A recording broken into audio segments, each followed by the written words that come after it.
Alaikum, bonjour à toutes et à tous. Bienvenue au sein on va dire, de la grande famille de la 2G. La 2G, elle continue, on va dire, sa série des webinaires et cette fois-ci, on est sur une série spéciale Ramadan, les ramadanesques de les vendredis ramadanesques de la 2G qui vont avoir lieu chaque semaine. Euh, et du coup, aujourd'hui, je serais ravi de vous dire bienvenue. Merci mes amis, merci chers collègues, chers compatriotes, toute l'audience. Donc on est suivi un peu partout dans le monde. Je remercie nos, nos panélistes. D'abord, Dr Malika Tawfiqi, que je vais présenter tout à l'heure, on va dire sa biographie, plutôt sa présentation technique. Mais surtout, un grand merci à Dr Abdelhadi Ben Abou, qui est le président de la Société marocaine de médecine générale. C'est lui qui va inaugurer on va dire, ce premier épisode, on va dire comme ça, on inscrit, vous mettez aux agendas, c'est le premier épisode de ces vendredis rabadanesques de la 2G.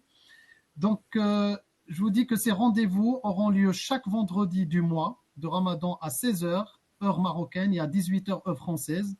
Ils seront animés par d'éminentes personnalités et dans différentes spécialités médicales pour échanger avec les professionnels de santé sur de nombreuses questions en rapport avec le jeûne des personnes âgées, souvent fragiles et en situation de vulnérabilité. On va partager un savoir avec ces professionnels, on aura des conseils pratiques et des recommandations scientifiques. Ça sera l'occasion d'interagir de façon interactive, c'est un peu le but, et ça sera l'occasion de répondre à toutes les interrogations lors de ces webinaires. Encore une fois, merci à nos deux panélistes, Dr Ben Abou et Malika Tawfiqi.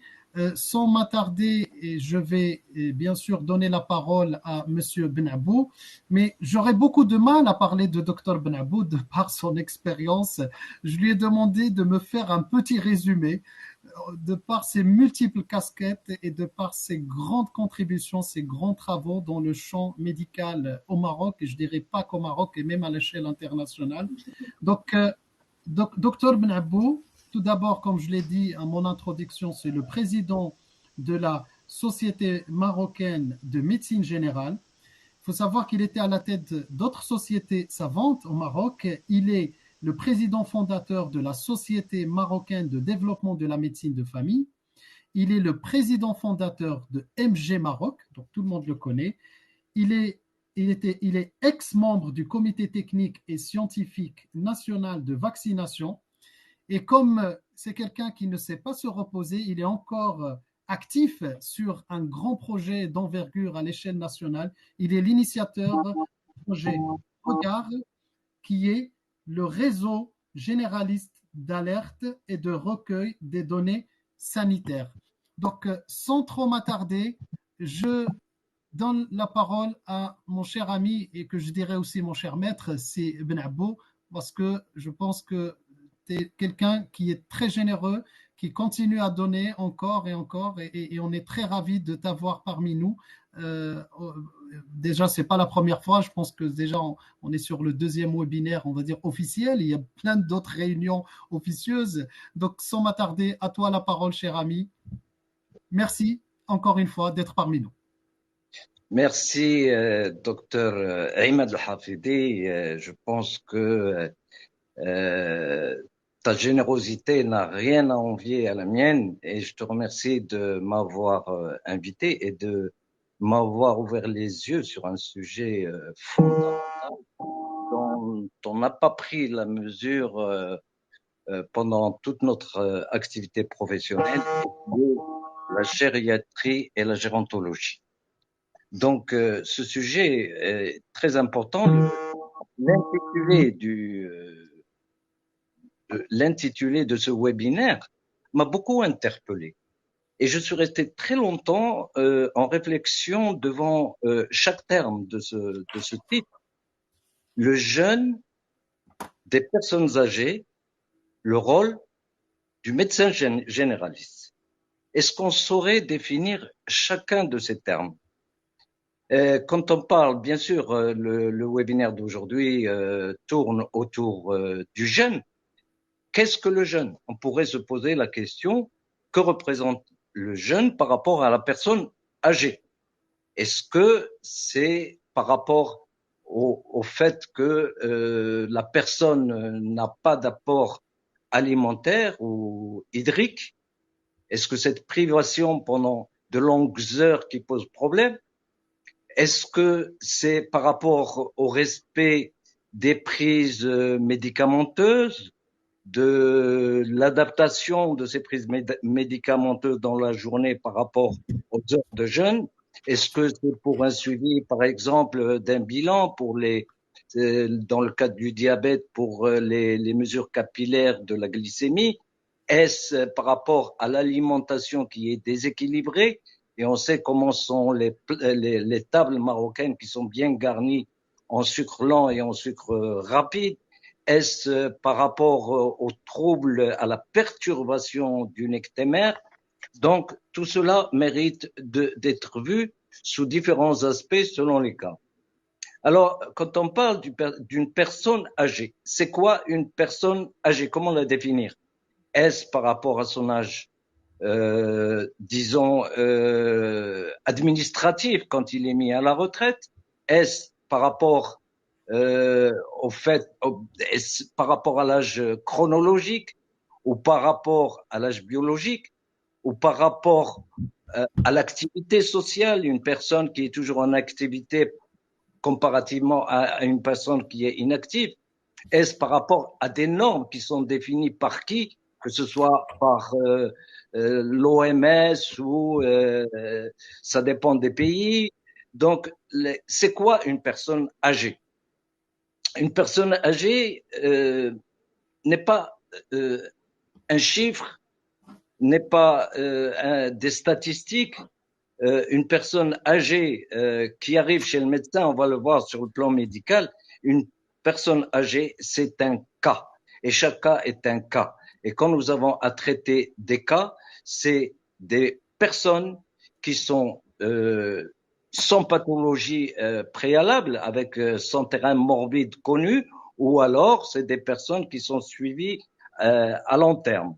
Alors, quand une personne âgée peut être aussi en bonne santé, mais ce qui nous intéresse bien sûr, c'est le côté médical. Est-ce que quand un médecin va examiner une personne, que ce soit dans son cabinet ou quand il est appelé à domicile, est-ce que c'est une personne qu'il va voir pour la première fois? Est-ce que c'est une personne qui est suivie, mais par qui? Est-ce qu'elle a un dossier médical?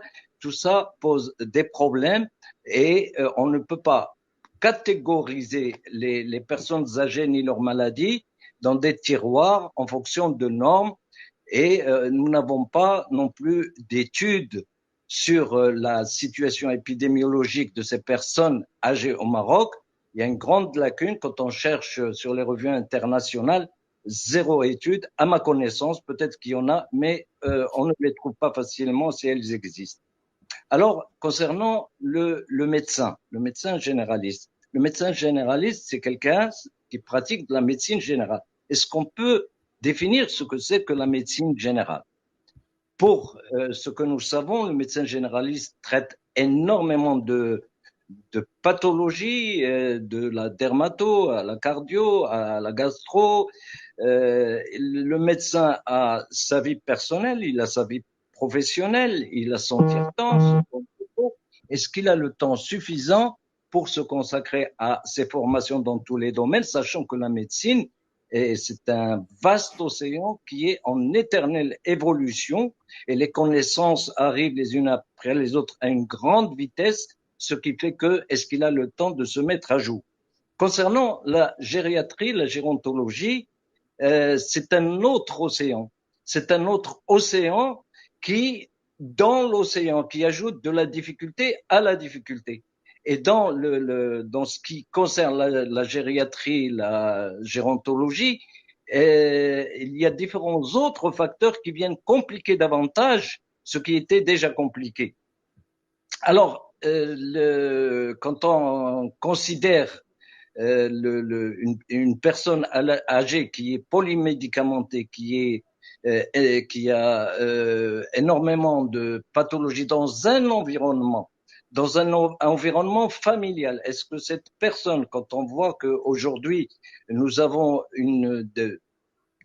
disons, une plus grand, un exode rural des enfants, les habitats sont exigus, les familles sont de plus en plus dissociées, pas disloquées, mais disons que il n'y a plus les liens qu'on connaissait avant, que des personnes âgées se retrouvent malheureusement seules. Les personnes âgées du rural ne sont pas celles de l'urbain. Il faut prendre chacun dans son contexte. D'abord, familial, est-ce qu'une personne est entourée ou est-ce qu'elle est seule? Est-ce que dans son contexte social, la solitude de ces personnes qui sont aussi parfois sur le plan économique, elles sont pas toujours nantis, elles n'ont pas les moyens de consulter, elles n'ont personne pour les accompagner et souvent dans beaucoup de situations, elles ont besoin de tiers pour les accompagner et souvent les enfants sont loin, ils sont obligés de laisser leur travail pour venir accompagner leurs parents pour une consultation, un bilan, etc. Donc le problème ne se limite pas seulement à la personne âgée, mais également à sa famille. Est-ce que dans le territoire où vit cette personne, est-ce qu'il y a une infrastructure sanitaire? Est-ce qu'il y a une offre de soins adaptée à son cas? Et quel type de soins? Il y a l'éloignement. Aujourd'hui, heureusement, on est en train d'assister à l'élargissement de l'assurance maladie. Peut-être que cette assurance maladie va intéresser énormément de personnes qui n'ont pas les moyens de se soigner, mais est-ce que la couverture médicale elle-même couvre suffisamment les soins? Quelle est la part apportée par la personne ou par la famille? Tout cela fait que nous avons un ensemble de paramètres qui viennent compliquer l'état sanitaire d'une personne. Ce sont nous avons, selon les situations, besoin d'autres acteurs de la santé qui ne sont pas des médecins. Nous avons besoin pour ces personnes seules, pour ces personnes qui sont loin, etc., qui n'ont pas les moyens. On a besoin d'assistance sociale. Est-ce que nous avons besoin d'assistante sociale? Est-ce que nous avons suffisamment d'infirmiers, de kinésithérapeutes qui sont formés, qui peuvent aller se déplacer à domicile parce que les personnes âgées, ça peut être aussi des personnes grabataires. Donc, il faut éviter les escarres, les raideurs, etc. Les soins intimes.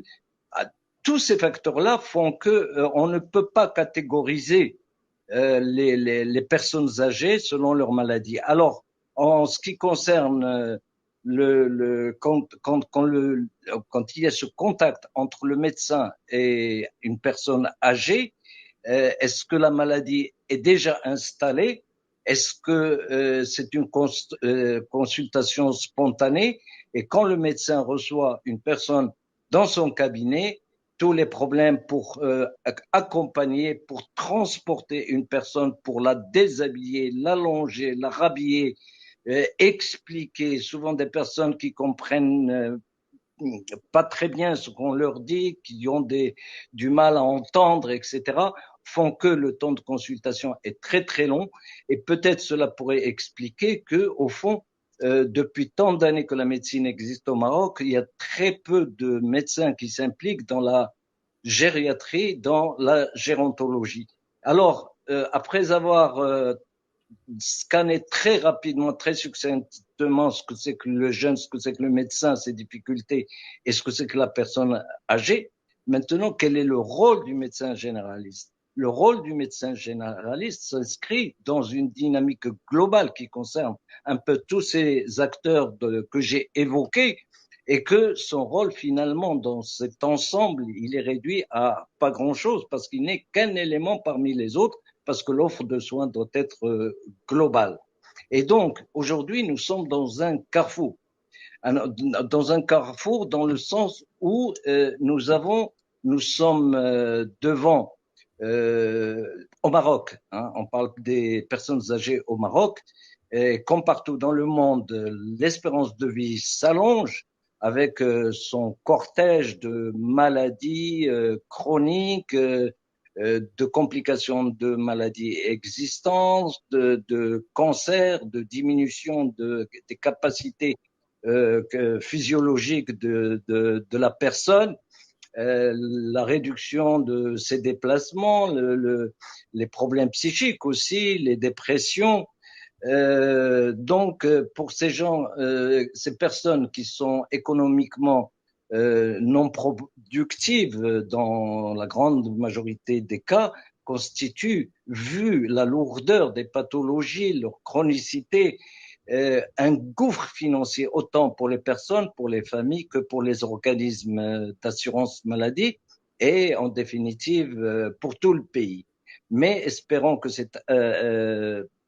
dans ce carrefour, il y a aussi cette généralisation de l'assurance maladie qui va aider à réduire un petit peu les souffrances de ces personnes.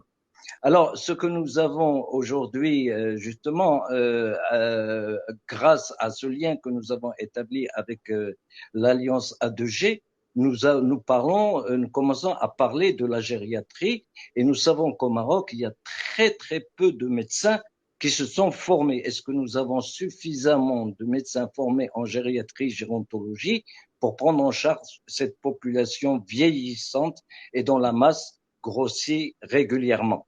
Nous avons la chance aussi d'avoir de plus en plus d'associations plus ou moins grandes, plus ou moins régionales, locales, nationales, et nous n'avons pas de vision globale d'ensemble. Et puisque le mot alliance est là, est-ce qu'il ne serait pas utile de mettre tout le monde, de sensibiliser d'abord les médecins avant de commencer à sensibiliser nos patients et ensemble d'avoir une vision commune, parce que ce projet de le regard que vous avez évoqué, docteur Imad Al-Hafidi, nous avons distribué un questionnaire à des médecins et nous avons ressorti les maladies les plus fréquentes qu'ils rencontrent dans leur exercice.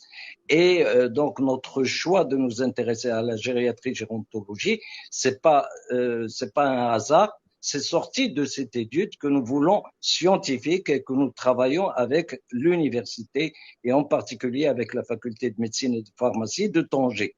Donc cette gériatrie devrait être le souci de tous, vu l'impact qu'elle a sur les familles, sur l'économie, sur la santé des gens et sur la formation des médecins. Et donc, je parle de la formation des médecins parce que nous sommes à la veille de la refonte du système de santé et il ne peut pas y avoir de refonte du système de santé sans la refonte de la formation de base et de la formation continue. Et quelle est la part, quel est le pourcentage de la formation en gériatrie, gérontologie dans les facultés? Je pense qu'elle n'est pas très volumineuse et qu'il faudrait peut-être, dans la refonte du système de santé, veiller à ce que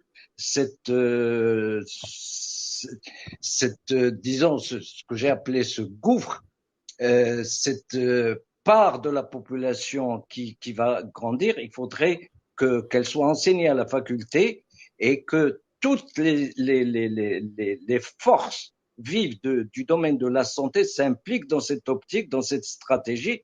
Et quand je parle tous les acteurs de la santé, ça veut dire aussi les infirmiers, les kinésithérapeutes, et il ne faut pas oublier ceux qui ont le plus grand accès, le plus facile à la population, c'est les médias. Les médias qui jouent un rôle très important qui devrait nous accompagner, par exemple pour sensibiliser les gens pour qu'ils viennent avant le ramadan justement pour recevoir les conseils judicieux de leurs médecins formés. Et il serait intéressant que aussi dans la formation médicale continue, que toutes les associations, chacune à son niveau, puissent, indépendamment des autres, mais dans la même vision, essayer de s'impliquer pour former les médecins dans cette gériatrie qui est, ou gérontologie, qui est aussi la médecine générale des personnes âgées et qui fait appel à des spécialités aussi. Alors, le rôle du médecin, maintenant je termine avec le rôle du médecin. Le rôle du médecin dans tout cela, pour gérer tout cela, il a besoin de tout ce monde-là. Et pour faire la part des choses, c'est très délicat, c'est très difficile parce qu'on gère du cas par cas en tenant compte des facteurs sociaux, économiques, culturels, etc. Sachant que la religion aussi, elle joue un rôle important du fait que certaines personnes refusent carrément de rompre le jeûne, etc. Donc il faut apporter les messages. Nous avons besoin des imams aussi dans les mosquées pour passer les bons messages. Et donc, le rôle du médecin aujourd'hui, en dehors de ce qu'il fait aujourd'hui, c'est-à-dire par la prévention, par le traitement de tout venant, il faudrait qu'il s'organise et qu'il organise au niveau territorial des filières de soins où sont impliqués les infirmiers, où sont impliqués les kinésithérapeutes, les dentistes, enfin tous les acteurs de la santé selon les cas, et donc en sachant que traiter les personnes âgées souvent est beaucoup plus difficile que de traiter une personne saine qui a la même maladie par exemple. Et donc, la simple organisation de ces filières de soins pourrait contribuer à réduire énormément des événements indésirables et qui sont évitables seulement par l'organisation et par la rapidité de prise en charge de certaines pathologies. Donc, je pense qu'à partir de là, le rôle du médecin, c'est aussi de contribuer à faire des études sur sur tout ce qui relève de la gériatrie, de la gérontologie, pour affiner la formation, pour orienter la formation, pour orienter les prises en charge, selon aussi les données nouvelles de la science. Et je pense que le rôle principal du médecin, où qu'il soit, quel qu'il soit, généraliste ou spécialiste, devrait prendre en considération l'avenir. Et on sait qu'aujourd'hui, il y a un renchérissement du coût de la vie et du coût des médicaments, de tout ce qui est technologie de traitement, de diagnostic sur le plan sanitaire médical. Les infrastructures ne suivent pas. Et c'est dans ce contexte qu'ensemble, on pourrait rationaliser les efforts, rationaliser les moyens pour le bien-être de notre population. Si le médecin joue ce rôle-là aujourd'hui pour préparer l'avenir, s'il comprend cela, s'il s'implique, je crois qu'il remplirait très bien son rôle avant celui de commencer à traiter. Voilà. Je m'arrête là en espérant qu'on pourrait préciser davantage ces points au travers des questions s'il y en a par la suite. Merci infiniment, Dr Benabou, pour cette excellente présentation. À mon avis, je pense que dans votre présentation, outre l'expérience, on sent l'expérience, l'humain. Je pense que vous avez fait une belle dissection, je dirais, en faisant un tour d'horizon, en allant définir, ou plutôt, vous avez posé la question, est-ce qu'on peut définir une personne âgée? Donc, ce n'est pas un chiffre, vous l'avez si bien dit, et vous avez bien mis le doigt en disant qu'il faut agir au cas par cas. Donc, un vaste océan en éternelle évolution. J'ai beaucoup aimé cette expression, puisque la science ne s'arrête pas. Et vous l'avez bien dit, dans cet océan, la gériatrie se retrouve aussi un vaste océan dans l'océan. Donc, vous avez évoqué des notions, mais vraiment très importantes en termes de management, on va dire, territorial de la santé. Vous avez évoqué que pour mieux prendre en charge une personne âgée, il faut la prendre dans un territoire de santé qui met en lumière l'offre de soins. Pourquoi? Parce que cette personne âgée est très hétérogène et pour le coup, ses besoins sont très variés en fonction de la personne âgée et surtout, vous l'avez si bien dit, dans son environnement. Donc, le regard, quelque part, ne s'arrête pas uniquement à la personne âgée, mais c'est une vision quand même de 360 degrés dans son environnement. Vous êtes aussi impliqué dans pas mal de travaux et surtout d'études qui vont mettre en lumière un peu cet état des lieux, mais et surtout ce qui est intéressant dans le projet que vous avez cité, Regard, c'est que ça permettra de donner des réponses, je dirais, plutôt des réponses par région à travers ce retour de questionnaires scientifiques et à travers vous, je remercie vos partenaires, notamment professeur Najdi Adil de la faculté de médecine de Tanger et toute son équipe, et puis à travers vous aussi, votre équipe, tous les membres du bureau, je connais quelques-uns comme Lubna Bensouri, comme Sebouzid, comme Simlouli, donc vous avez une belle équipe derrière vous et je pense que nous déjà on s'inscrit résolument dans ce travail, on a commencé par établir un questionnaire et qu'on pourra continuer aussi dans ce sens. Vous avez mis le doigt sur la formation.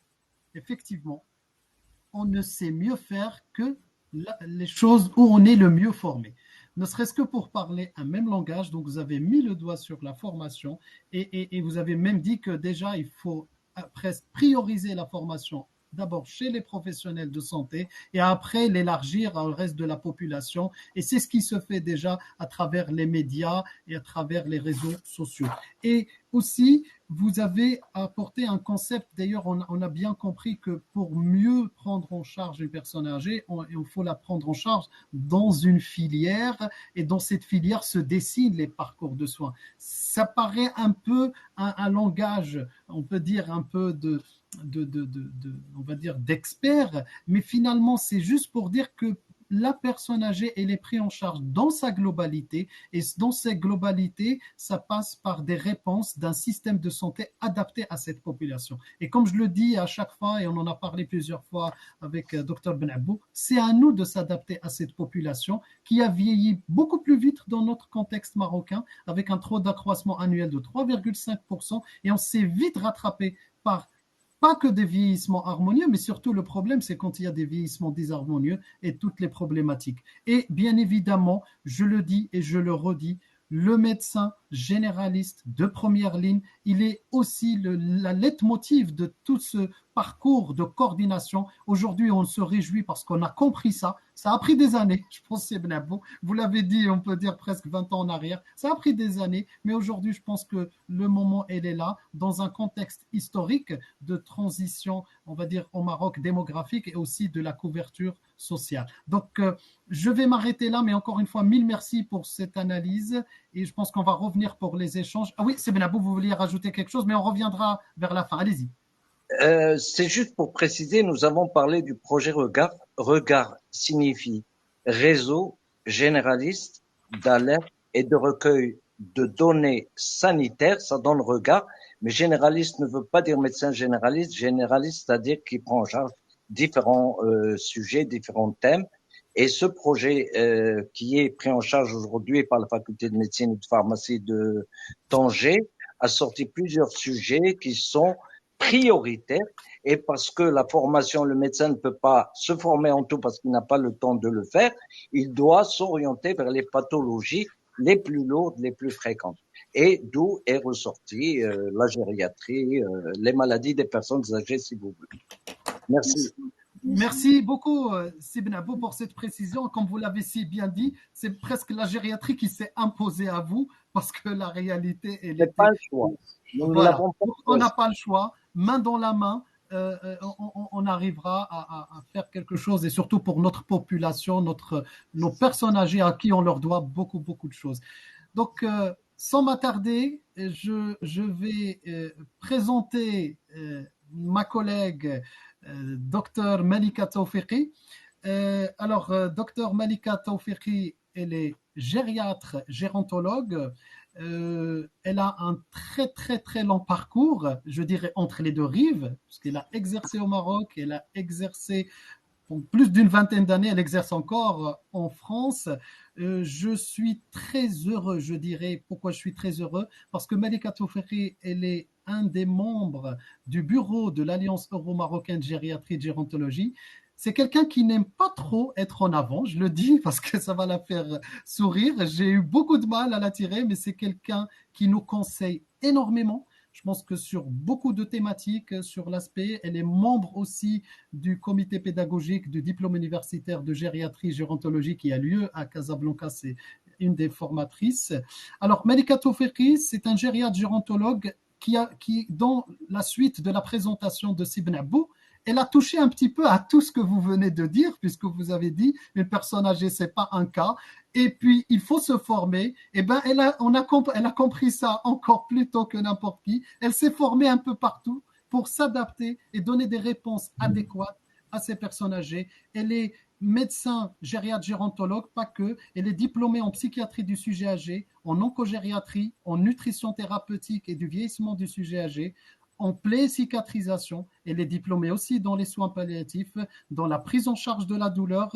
Tbarkallah, elle est aussi diplômée dans tout ce qui est maladie cardiovasculaire du sujet âgé. Donc, je vais m'arrêter là parce que Tbarkallah, c'est une fierté, quand je dis une fierté pour nous tous, déjà collègues, et une fierté par sa générosité qu'elle met au service, on va dire, des collègues. Et c'est dans ce sens-là que s'inscrit cette synergie de l'Alliance euro-marocaine de gériatrie. On a aussi beaucoup à apprendre aussi de nos collègues qui exercent au Maroc parce que, comme je dis, la population âgée ici à l'étranger, on a beaucoup de Maghrébins, on a beaucoup de musulmans aussi, parce que le sujet c'est aussi le Ramadan.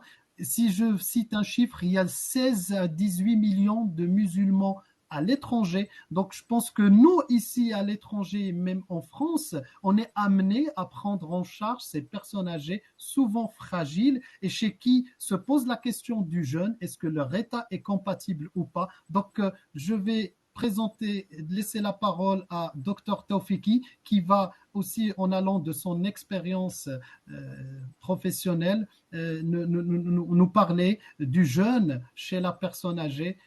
Et à toi la parole, cher ami. Merci beaucoup.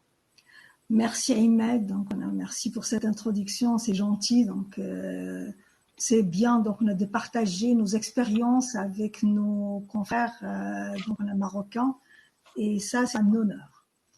Je vais parler du jeûne des personnes âgées.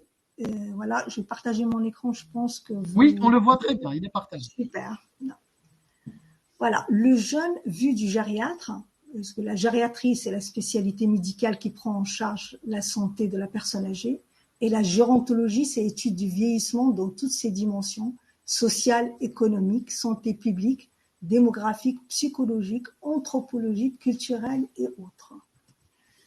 Le vieillissement, il n'y a pas de consensus. L'âge chronologique, c'est un mauvais indicateur des capacités fonctionnelles et modes de vie.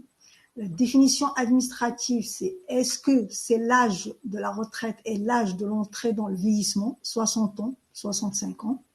Typologie des patients, consommation de soins, c'est ce que donc voilà, tout le monde se dit. Subdivision sur une base chronologique et sociale, 3e, 4e âge. Âge d'entrée en institution, c'est-à-dire les EHPAD, les résidences d'autonomie, et voilà, et le seuil, donc on y va vers 85 ans. Quelques chiffres à l'échelle mondiale, c'est plus de 135 ans, l'espérance de vie, plus de 105 ans d'augmentation rapide. En 2018, première fois de l'histoire, plus de 65 ans et plus nombreux que les enfants de moins de 5 ans. Et en 2019, une personne sur 11, plus de 65 ans. Et en 2050, on sera une personne sur 6, plus de 65 ans. Vieillir, c'est quoi? C'est en fonction des capacités de réserve. Un vieillissement réussi, c'est maintien des capacités fonctionnelles de réserve. Un vieillissement usuel, diminution légère des capacités fonctionnelles non attribuables à une pathologie de l'organe.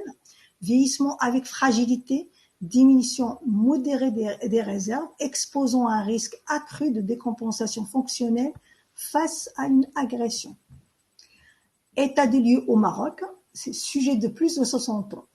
En 2004, on avait 80,1%. En 2021, ça a grimpé à 11,7%, soit 4,7 millions. Et en 2030, on serait 15,4%, soit 6 millions. Et en 2050, ça va être 20%. Donc, ensuite, des sujets de plus de 70 ans. En 2021, 1,6 million. Et en 2030, 2,6 millions. Ça veut dire plus de 63%. Et plus de 32 ans d'espérance de vie à la naissance entre 1955 et 2015. 75 ans chez les hommes et 76 ans chez les femmes. Les maladies chroniques les plus fréquentes au Maroc. Les diabètes, 17,1%, l'hypertension, 17%, les cancers, 11,5%, les cardiopathies, 6,8%, l'insuffisance rénale chronique, 5,4%, les maladies rhumatismales, 5,2%, les psychoses, 3,1%, et je pense qu'ils sont sous-estimés. Les particularités sociétales. Les personnes âgées qui vivent avec leur enfant ou petit-enfant, ménage complexe regroupant plusieurs générations, 68%, ou avec un enfant célibataire, 28%, en dehors des modes de cohabitation dominants, 6,9% couple, 6,8% seul, solidarité intergénérationnelle, mais pas à sens unique. 38% aident de leur enfant, 40% gardent, donc on a garde enfant. Selon le rapport du Conseil économique, social et environnemental, en 2015, isolement social, précarité, analphabétisme, 7 sur 10, faible taux de couverture sociale et sanitaire, 1 sur 5, et faible niveau de ressources. Personnes âgées, le jeûne. Le ramadan est en général sans danger pour les pratiquants et l'âge n'est pas en soi un obstacle à son respect. Il existe toutefois des contre-indications absolues, quel que soit l'âge. Le diabète type 1 traité à l'insuline et diabète type 2 non équilibré, l'insuffisance rénale, la gastrite et surtout les ulcères gastro-duodénaux non traités, les troubles comportementaux alimentaires comme l'anorexie et la boulimie, la malnutrition et la dénutrition, quelle que soit la cause, les affections aiguës, infections aiguës sévères, hémorragies importantes. Les personnes âgées ont souvent tendance à diminuer leur apport alimentaire sans que leurs besoins énergétiques ne soient réduits. Ce manque d'appétit qui survient avec l'âge est en partie dû à l'altération des perceptions des odeurs et du goût. Le seuil de détection des 4 saveurs de base est ainsi augmenté en moyenne de 11,6 fois pour le salé, 7 pour l'amer, 4,3 pour l'acide et 2,7 pour le sucré par rapport à un individu jeune. La dénutrition. Selon les recommandations de l'HAS de novembre 2021, la définition représente l'état d'un organisme en déséquilibre nutritionnel. Le déséquilibre nutritionnel est caractérisé par un bilan énergétique et ou protéique négative.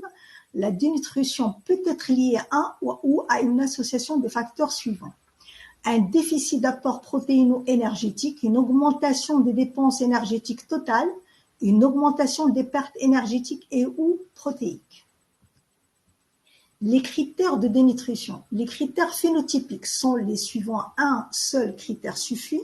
Perte de poids, soit 5% en 1 mois ou 10% en 6 mois ou supérieur à 10% par rapport au mois habituel avant le début de la maladie. L'IMC inférieur à 22 kg par mètre carré et sarcopénie confirmée. C'est la perte musculaire. La dénutrition est le plus souvent multifactorielle chez les sujets âgés. Elle est nécessaire, une fois le diagnostic de dénutrition porté, de réaliser un bilan étiologique complet à la recherche d'autres critères étiologiques orientés par l'interrogatoire et l'examen clinique. Lorsque le diagnostic de dénutrition est établi, il est recommandé d'évaluer la sévérité. La sévérité de la dénutrition est établie selon les seuils d'IMS et le pourcentage de perte de poids ou d'albuminémie. L'hypoalbuminémie n'est pas un critère de diagnostic de la dénutrition, mais un critère de sévérité.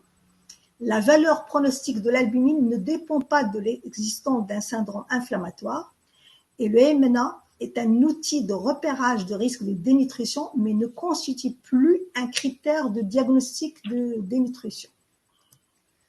Les critères de diagnostic sévère sont les suivants.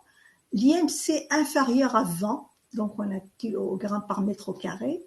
Perte de poids supérieure ou égale à 10% en 1 mois et supérieure ou égale à 15% en 6 mois ou 15% par rapport au poids habituel avant le début de la maladie. L'albinémie inférieure ou égale à 30. C'est un seul des critères. Perte de poids. Donc, on a pour faire le diagnostic de dénutrition chez la personne âgée en situation d'obésité, il est recommandé d'utiliser les critères phénotypiques suivants. La perte de poids, supérieure ou égale à 5% en 1 mois, supérieure ou égale à 10% en 6 mois, supérieure ou égale à 10% par rapport au poids habituel avant le début de la maladie, et sarcopénie confirmée, c'est un seul critère. Pour les principes thérapeutiques, c'est privilégier la voie orale par enrichissement de l'alimentation, révision de l'ordonnance commencée. Donc pour toute personne âgée, il a des polypathologies et une ordonnance qui contient plus de 15 médicaments donc on a par jour.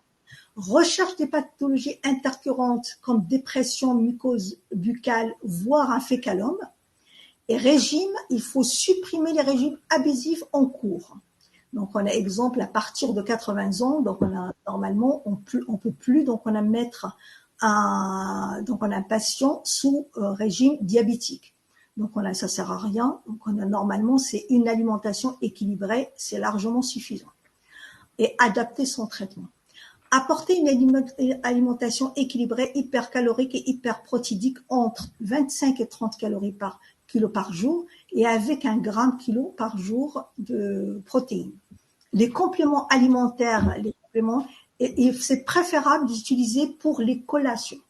Et les conseils pratiques aux patients et aux aidants, sonde gastrique ou gastrostomie. Pour les personnes donc on a qui sont anorexiques, qui en peut plus, donc on a les alimenter par la bouche. L'activité physique et le jeûne à tout âge et toute l'année, elle a un effet bénéfique sur la prévention des chutes, sur la prévention des fractures, des cancers, exemple le cancer du sein, dans la prévention primaire et secondaire, dans le déclin cognitif. C'est-à-dire qu'on a un bénéfice pour renforcement musculaire avec prévention de la sarcopénie, préservation de l'autonomie et à conseiller de préserver une activité pendant le ramadan selon les capacités de la personne âgée. Exemple, la marche avant la rupture du jeûne, ce serait, donc on a adapté. Les troubles de l'hydratation en gériatrie.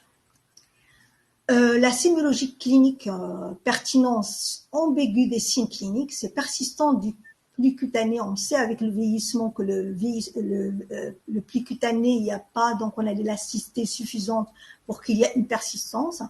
À rechercher en sous-claviculaire,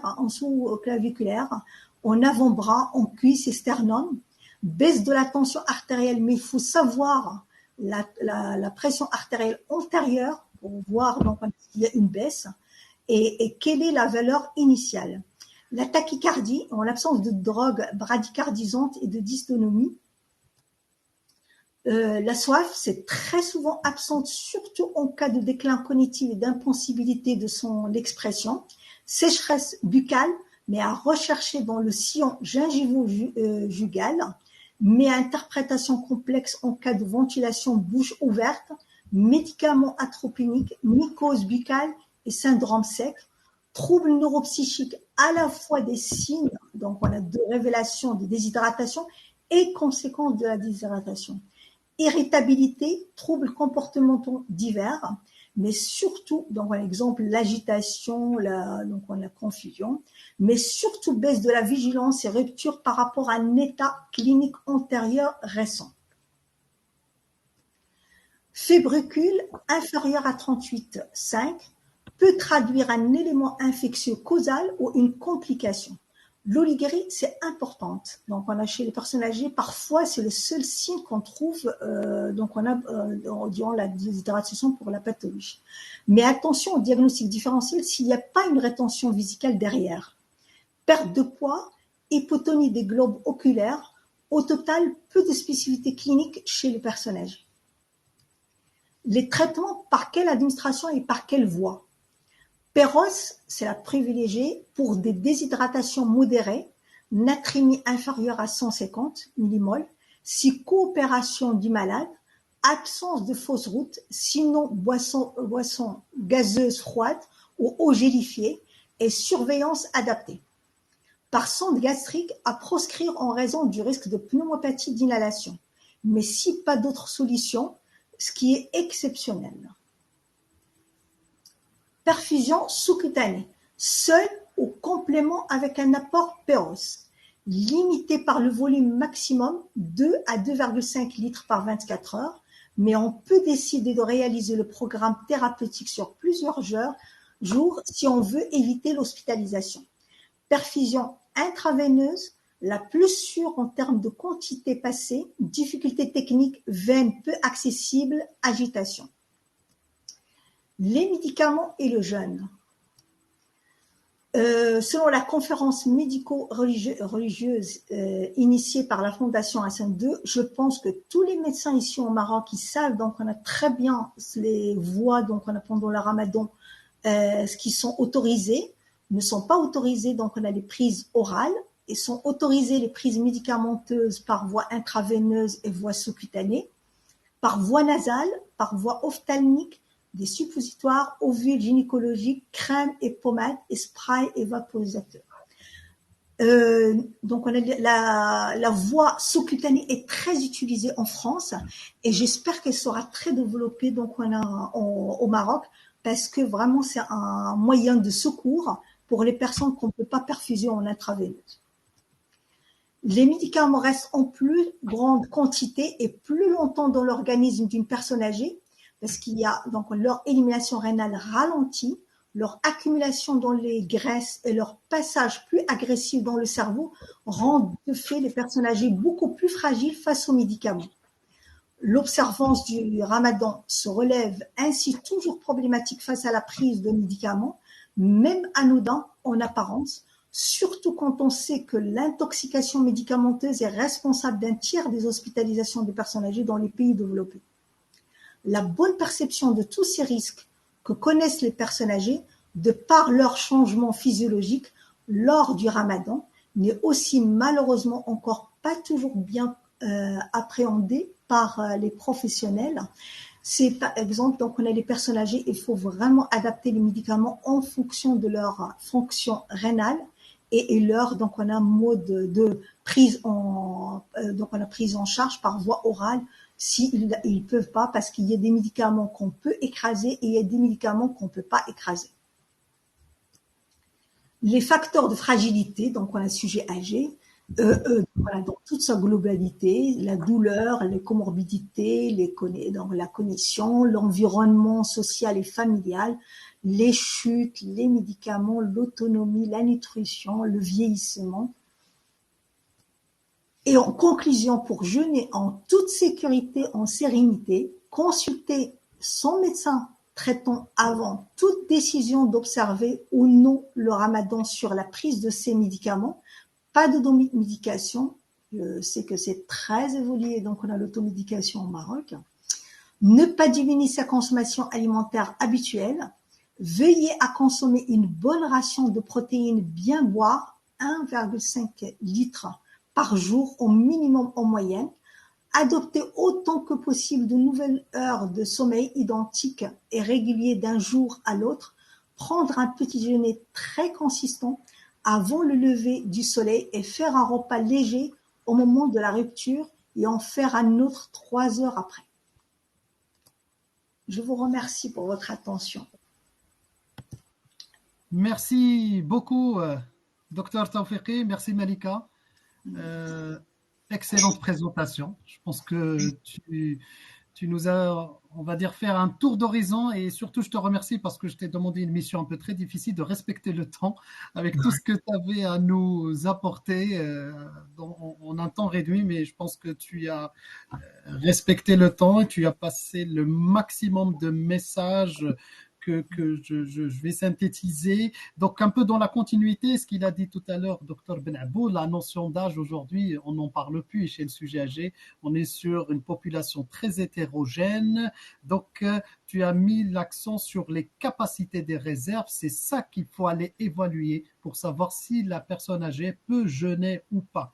Donc, quand même, tu nous as mis, on va dire, dans le contexte de notre pays, le Maroc, avec des chiffres. Hein, je te félicite par rapport aux statistiques. Et surtout quand on a vu que maintenant, à l'horizon 2050, on passe à 20% de la population générale. Il y aura des personnes âgées de plus de 60 ans. Et que déjà aujourd'hui, on va dire, on va dire en 2030, on va dire aujourd'hui, en 2021, ils sont déjà à 15,6%, mais pour les plus de 70 ans, la population marocaine chez les plus de 70 ans a augmenté de plus de 63%. Et c'est énorme. Donc, je pense qu'on a tous été rattrapés par ce chiffre et qu'aujourd'hui, la problématique, et on ne peut pas aborder la problématique du sujet âgé de façon, comme je disais, uniciste sur une pathologie, diabète ou HTA ou autre chose, mais plutôt dans un contexte global que j'ai dit médico-psychosocial. Donc tu nous as mis aussi des particularités sociétales. Alhamdoulilah, Dieu merci, on a encore ce modèle intergénérationnel qui prédomine, mais attention, il est en train de se déliter tout doucement, dans les grandes villes tout d'abord, et puis aussi dans les petites villes et les villages. Dr Benabou, il a parlé aussi de l'exode rural. Attention, on aura de plus en plus de personnes âgées isolées, et croyez-moi que l'isolement, c'est quelque chose qui tue les personnes âgées. Donc, les contre-indications, je ne vais pas y revenir, mais tu en as parlé. Il y aura les sessions prochaines, on va en parler aussi du diabète et aussi avec d'autres pathologies. Mais quand même, tu as mis l'accent sur quelque chose d'hyper important, qui est la dénutrition. Parce que qui dit jeûne dit diminution souvent des capacités, on va dire des entrées, hein, des besoins en termes de besoins énergétiques. Et comme vous savez, la personne âgée, quand elle n'a pas assez de besoins énergétiques qui couvrent sa journée, qu'est-ce qu'elle fait? Elle puise sur ses réserves. Eh bien, les réserves, ce n'est que les muscles. Donc, elle va puiser sur ses muscles et on sait très bien que plus elle puise dans ses muscles, plus elle a un risque accru de beaucoup de problèmes, que ce soit l'exposition aux maladies, on va dire, infectieuses, que ce soit les risques de chute, que ce soit surtout, elle va précipiter la survenue, comme on dit chez nous, en termes gériatriques, des syndromes gériatriques. Et je vais donner juste un petit chiffre pour les collègues et ceux qui nous suivent. Sachez qu'une personne âgée, si elle perd 50% de la masse musculaire, elle décède, indépendamment de toute autre pathologie. Donc attention pour ces types de populations qu'il faut repérer et surtout qu'il faut accompagner surtout son entourage, d'où le rôle important de l'éducation thérapeutique, parce que l'éducation thérapeutique, c'est un joli mot, hein, qu'on trouve aujourd'hui un peu partout, qu'on fait sortir, mais quel type de montage on met en place pour éduquer nos patients et l'autre entourage, et quel type de véhicule on va utiliser pour éduquer toutes ces personnes. Et c'est grâce à ça qu'on arrive à prévenir, comme il a dit aussi Sibn Abou et Malika, tout ce qui est événement évitable. Donc il y a des choses évitables, on n'est pas toujours sur une notion culturelle, on dit que sur une vision un peu fataliste, ça va lui arriver, mais non, il y a des choses qu'on peut éviter. Et puis, une notion importante qu'elle a dit Malika, je pense que vous l'avez tous remarqué, la notion de l'obèse dénutrie. Là, on appelle ça l'obésité sarcopénique. Souvent, dans notre contexte culturel, quand on voit une personne, une personne âgée, on dit « il est bien, il était en bonne forme ». Et bien, croyez-moi, il est bien juste de l'extérieur, mais de l'intérieur, il n'est pas bien parce qu'il est dénutri. Et souvent, ce qui se passe, une personne âgée, quand elle perd du poids et qu'elle doit reprendre du poids, elle va reprendre quasiment que du gras. Donc, c'est souvent ce qui se passe. Et du coup, qui dit du gras, dit c'est pas il a déjà puisé sur ses réserves et il est exposé à présenter beaucoup de problèmes de santé après. Attention, elle l'a dit, Dr Tofiki, pas de régime restrictif chez le sujet âgé. Pas de régime restrictif chez le sujet âgé. Je le répète 3 fois. Vous mettez une personne âgée sous régime restrictif, vous allez la tuer, tout simplement. Et on sait très bien, elle a parlé des facteurs dysrégulateurs de l'appétit. Une personne âgée, elle va plus garder le goût du sucré, elle va perdre rapidement le goût du salé.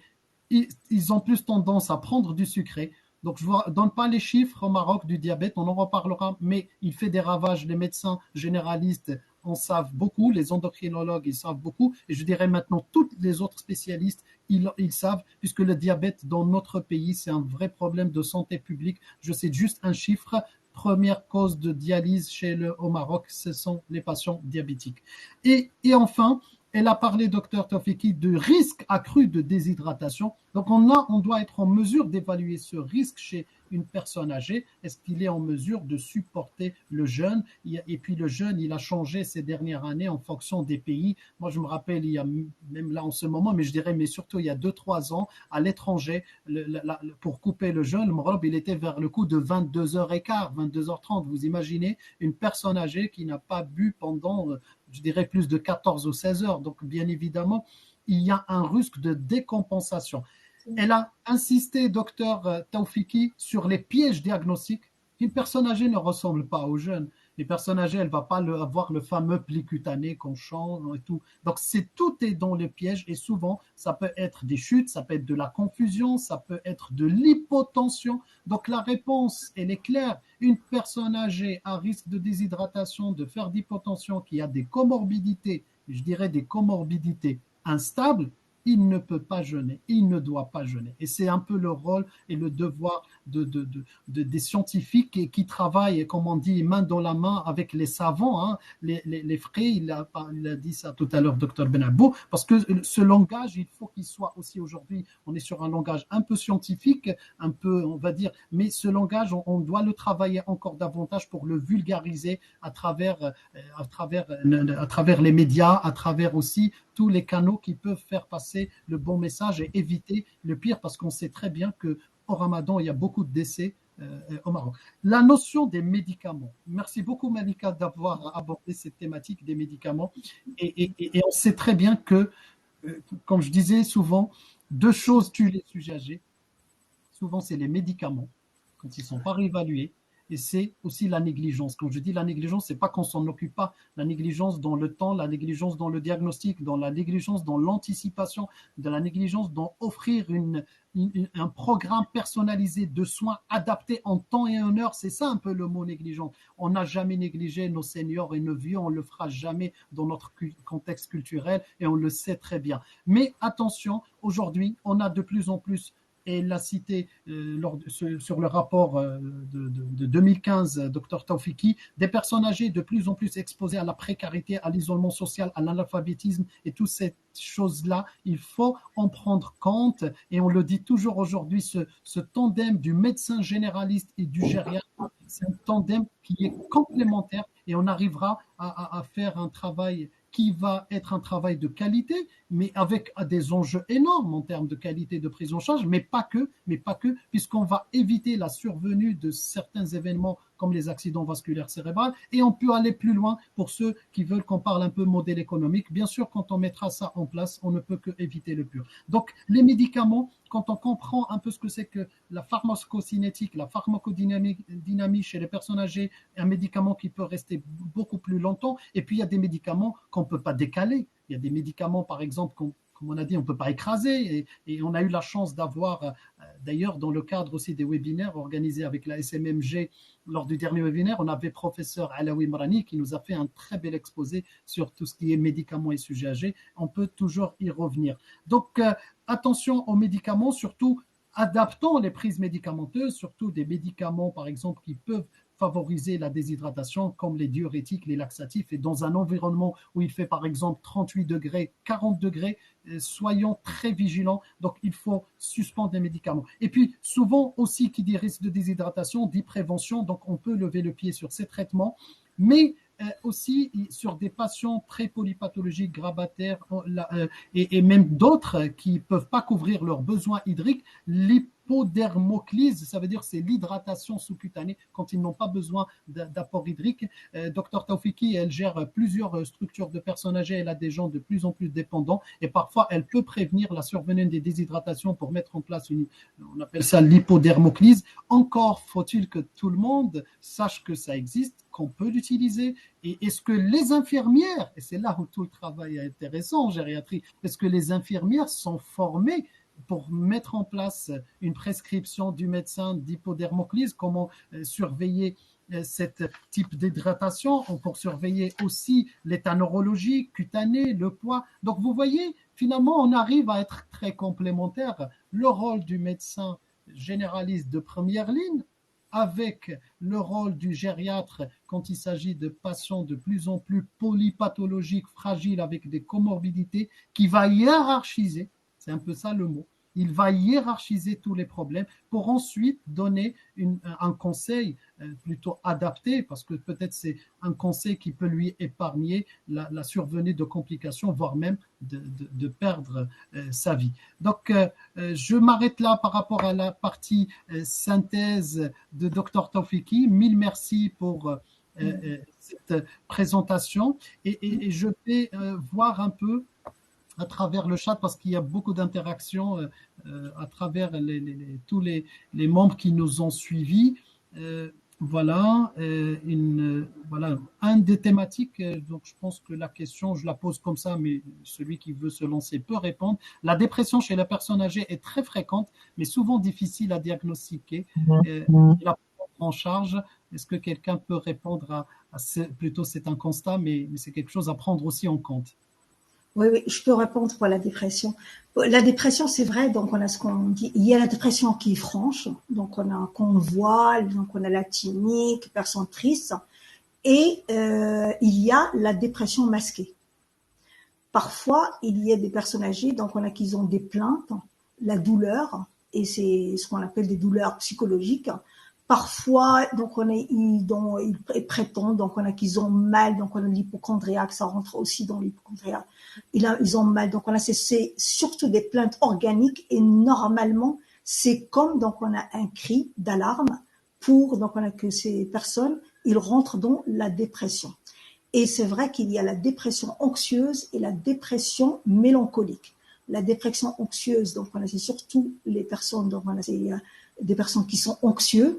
Et ça peut être, donc on a pris en charge par une psychothérapie ou donc on a par certains médicaments, mais pas, donc on a normalement les médicaments antidépresseurs, on les commence à des petites doses et après on augmente progressivement pour avoir une dose adaptée aux personnes âgées. Donc on a, et la dépression mélancolique, c'est la dépression qui est la plus grave et qu'il faut se méfier. Donc la dépression mélancolique, c'est surtout les réveils au petit matin. Donc on a normalement et les personnes qui restent clouées donc on a dans le lit. Ça, il faut bien prendre en charge. Donc on a ces personnes parce que la plupart du temps, ça devient même fréquent au Maroc. Ça se termine par des tentatives de suicide ou même des suicides réussis. Et on sait que chez les personnes âgées, les suicides chez les personnes âgées, c'est la plupart du temps c'est réussi. Et surtout chez l'homme. L'homme, donc on a le suicide, et parfois ils donnent même pas leur projet, donc on a de suicide, et ils ont un suicide réussi. Quand ils font, donc on a une tentative, c'est vraiment la plupart du temps suicide, donc on a réussi. Et chez la femme, la plupart, c'est donc on a des suicides, des tentatives de suicide par injecteuse. D'accord, merci beaucoup. Je vous en prie. Merci beaucoup, Malika. Ça a coupé un petit peu. Pardon, peut-être vous étiez en train de finir un mot parce que ça a coupé un tout petit peu, mais tu as tout dit. Oui, d'accord. Tu disais que la femme, on était sur la femme, oui. elle avait un souci. Voilà. Oui, j'ai la femme, donc on a les tentatives sur la femme, c'est surtout donc on a par ingestion des médicaments. Et les hommes, donc on a c'est plus violent. Voilà. Alors, en sachant que beaucoup plus ce contexte suicidaire, il diffère aussi d'un pays, d'une région à une autre, et surtout nous dans notre contexte aussi culturel, musulmans, donc parfois les suicides, c'est assez peu, heureusement, dans notre contexte marocain. Mais par contre, effectivement, comme tu as dit si bien, une personne âgée, elle ne se loupe pas. Effectivement, quand elle décide de se laisser, de passer à l'acte. Et aussi, parfois, on est aussi sur des notions où une personne âgée peut se laisser aller. Donc, attention à certains changements, comme tu dis si bien, de comportement d'une personne âgée. Quelqu'un qui se laisse aller, il faut agir vite. C'est là où j'ai utilisé le mot négligence. On ne peut pas juste mettre ça sur le dos du vieillissement. Aujourd'hui, je pense qu'on est tous d'accord dans travers ce webinaire, on ne peut pas tout expliquer par l'âge. Donc, quand il y a un changement dans le cours normal d'un comportement, c'est qu'il se passe quelque chose et il faut agir vite et vite et vite. Voilà. Donc, merci beaucoup, Malika, pour toutes ces précisions. Donc, je vois encore les questions. Alors, tiens, alors il y a une question récurrente. Oui, en fait, moi, c'est plutôt un constat qu'il a dit, et je préfère qu'il puisse continuer sur cette idée, docteur Benabou, par rapport aux personnes âgées, au cabinet médical, et vous avez parlé de comment adapter plutôt sa consultation ou les locaux d'un cabinet médical de médecins de première ligne par rapport à une population qui va être de plus en plus âgée et qui va être de plus en plus dépendante et avec des problématiques de santé. Donc, est-ce que tu peux compléter quelque chose par rapport à ce constat parce que c'est quelque chose aussi qui part de la réalité, mais il faut être prêt à accueillir de plus en plus des personnes âgées et ça va engendrer des dogmes organisationnels sûrement. Il y a ça, c'est vrai, au niveau des cabinets, souvent, il n'y a pas d'ascenseur. Souvent, les cabinets sont à l'étage. Parfois, on nous amène des personnes qui viennent dans des transports où les gens sont les uns sur les autres. C'est pas des transports où les personnes sont assises et viennent le jour du souk, par exemple, dans le rural. Et ces personnes-là, des fois, elles se font aider par des passants pour être montées dans le cabinet médical. Le médecin, avec toutes les difficultés qu'il a, faire avancer la personne, comme j'ai dit, à la déshabiller, à l'examiner avec des douleurs partout, on n'arrive pas à l'allonger, elle crie, elle n'entend pas, elle a des besoins spécifiques, etc. Elle ne comprend pas bien ce qu'on lui dit, elle n'exprime pas bien ce qu'elle ressent. Et des fois, il y a un rejet. Des fois, on les fait venir malgré elles, ces personnes-là. Et donc, ce qui fait que pour un médecin généraliste, c'est très frustrant.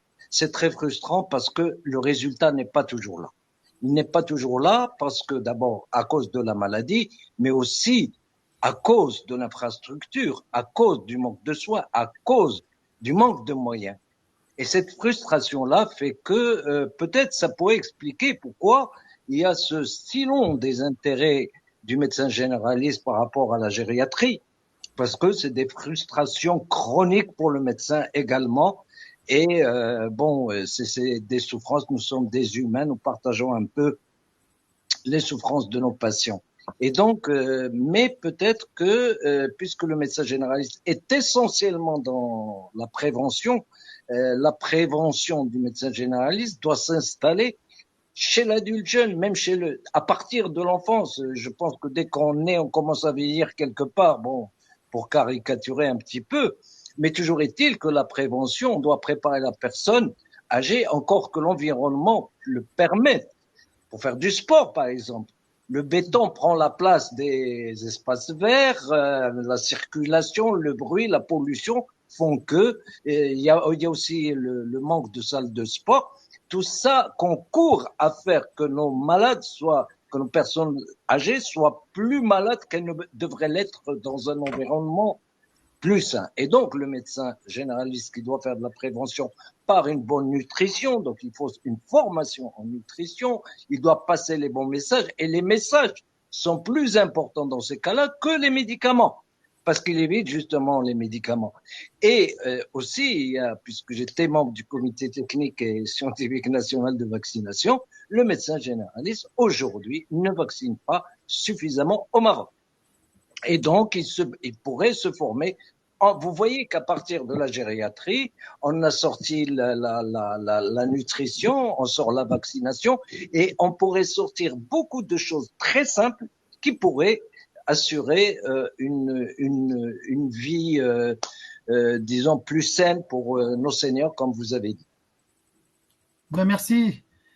Et aussi un problème très important, c'est que je l'ai écrit dans un texte, c'est que quand on fait une greffe d'un cœur, c'est les médias qui s'en ont pas pendant une semaine. Tous les médias, on en parle, des émissions de télé, etc.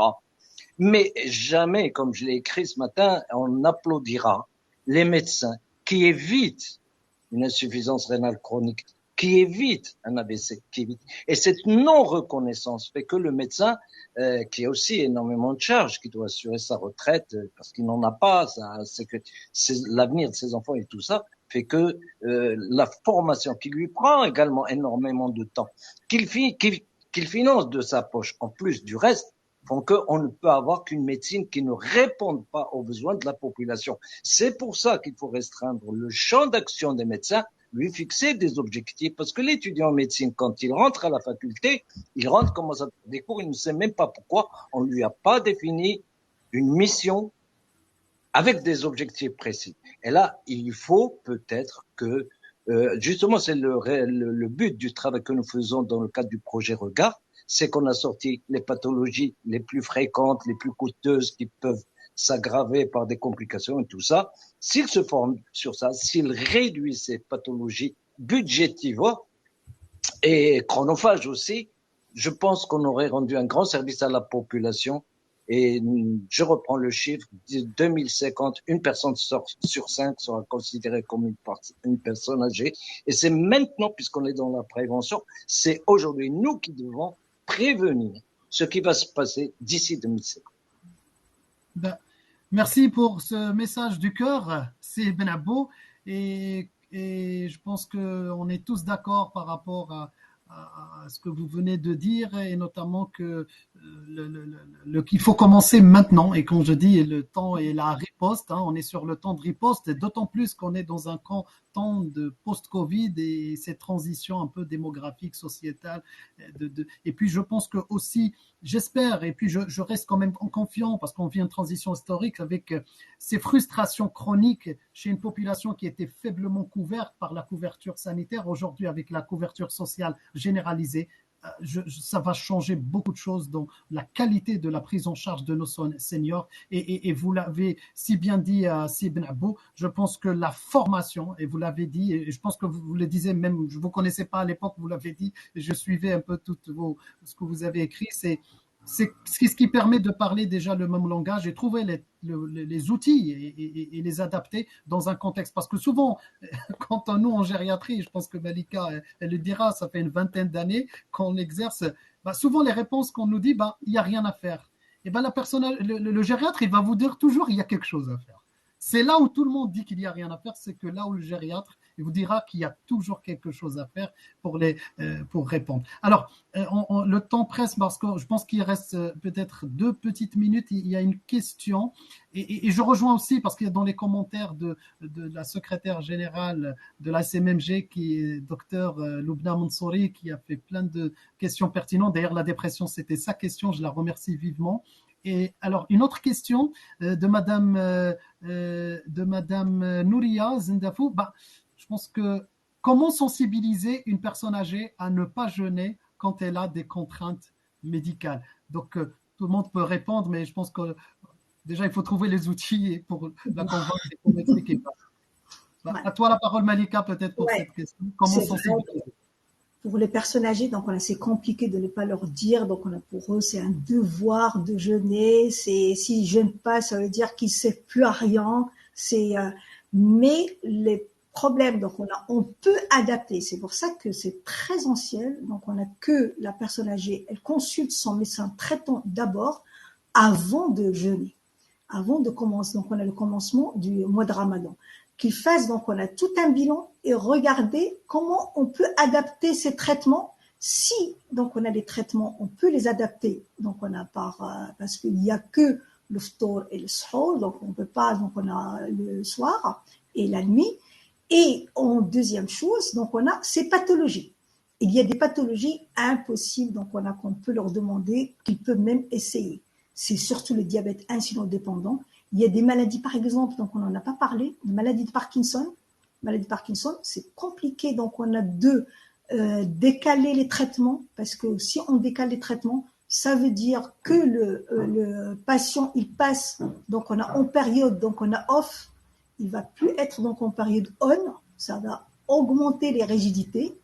Il y a donc, on a des maladies qu'on peut pas, donc on a exemple, donc on a les insuffisances rénales qui sont, donc on a sous dialyse, donc on a là, avec la, donc on a et les insuffisances rénales qui sont pas dialysées, avec la déshydratation, et on sait pourtant, donc on a que l'hydratation, elle est très importante, donc on a pour la fonction rénale.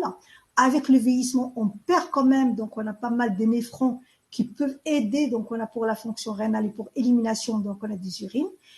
Par contre, il y a des maladies qu'on peut s'adapter. Donc on a l'hypertension artérielle, mais à condition qu'elle soit équilibrée. S'il n'est pas équilibré, on peut même, donc on a l'aggraver et passer même, donc on a, parce que avec le ramadan, donc il y a le stress, il y a l'effort, il y a pas mal de choses qui peuvent augmenter. On sait avec le vieillissement, il y a une rigidité des parois vasculaires, et c'est comme ça, donc on a que l'artère, il peut pas se contracter et la pression, elle est toujours augmentée. Donc s'il n'est pas équilibré, on peut pas, donc on a permettre à la personne âgée. Donc c'est comme ça que le médecin traitant, il peut préparer la patiente ou le patient avant le ramadan et essayer de le convaincre. On sait très bien, donc on a que nos aînés, parfois ils vont dire oui, mais ils vont pas donc on le faire, parce que pour eux, le ramadan, c'est essentiel. Merci Malika pour toutes ces précisions. Et j'ai lu aussi un autre commentaire, mais là je pense qu'on va bientôt clôturer. Et je pense que les personnes âgées, déjà, une chose qu'elle nous a appris dans notre humble expérience, c'est que tout se négocie avec elle. Donc on a appris, je pense avec ces années, je pense Malika elle le sait aussi, bah, tout se négocie avec elle. Et je pense que c'est tout un travail aussi de sensibiliser. Et c'est pour ça qu'on dit que le patient et son entourage acteurs de leur prise en charge. Ça se fait pas du jour au lendemain, c'est des années aussi de travail, ça se travers aussi à travers les montages. Bah tiens, on a parlé de la dénutrition.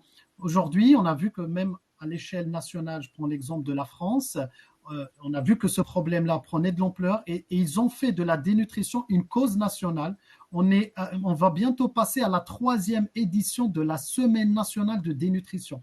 Nous, on a participé sur les 2 anciennes éditions. C'est sur ce type de travail, il faut qu'il y ait un travail, un plaidoyer pour une personne âgée. Mais pour ça, il faut qu'il y ait les bonnes personnes autour de la table. Et je dirais toutes les personnes. C'est une vision à 360 degrés. C'est pas une vision uniciste. Et c'est grâce à ça qu'on arrive à avancer. Et moi, je dirais, au Maroc, la réponse pour nous, elle est claire et évidente, c'est le médecin généraliste, le médecin de famille de première ligne qui pourra répondre à ces besoins un peu partout dans le Maroc, avec toutes les disparités qu'on connaît dans les régions et entre toute l'offre de soins. Donc, à travers ça, sur un aspect de territorisation de la santé, on peut faire que du bon travail.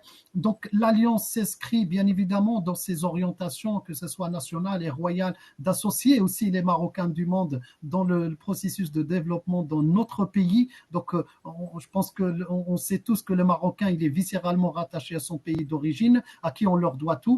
Moi, et même Malika, elle me rejoint, je pense qu'on ne cessera jamais de remercier nos professeurs, nos maîtres. Bah, sans eux, on ne peut que se réjouir et dire aujourd'hui, si on a pu s'intégrer dans une autre société, on va dire, qui est l'une des puissances, mais c'est grâce à cette formation. On peut toujours faire ces synergies, ces passerelles entre les deux rives avec nos collègues pour s'inscrire déjà dans la continuité de ce qui se fait. On ne peut que l'applaudir, cette continuité, mais je pense qu'aujourd'hui, le temps nous presse, il l'a dit Sibn Abou, c'est maintenant, et je pense qu'il y a besoin de 1000 A2G, qu'il y a 1000 CMFG, il y a besoin de 1000 entités ou sociétés savantes, parce que ça ne peut que se traduire par des choses positives qui profiteront avant tout et en dernier à la population. Mille merci à Malika pour ton intervention pertinente, toujours avec ta parole très douce, très sage, mais avec beaucoup de connaissances. On te verra encore bientôt avec nous. Je pense que tout le monde te réclamera, et parce que pour te faire apparaître, c'était difficile, mais on a réussi. Merci beaucoup, Malika. Si Ben Abou, c'est, je dirais, le maître Ben Abou par sa sagesse, par sa richesse, par ses échanges. On va dire, on s'ennuie jamais avec vous, et en plus, on sent aussi le travail de terrain et la productivité. Donc, on dit toujours qu'avec Sibn Abou, qui a toujours été acteur, moteur dynamique sur plein de choses.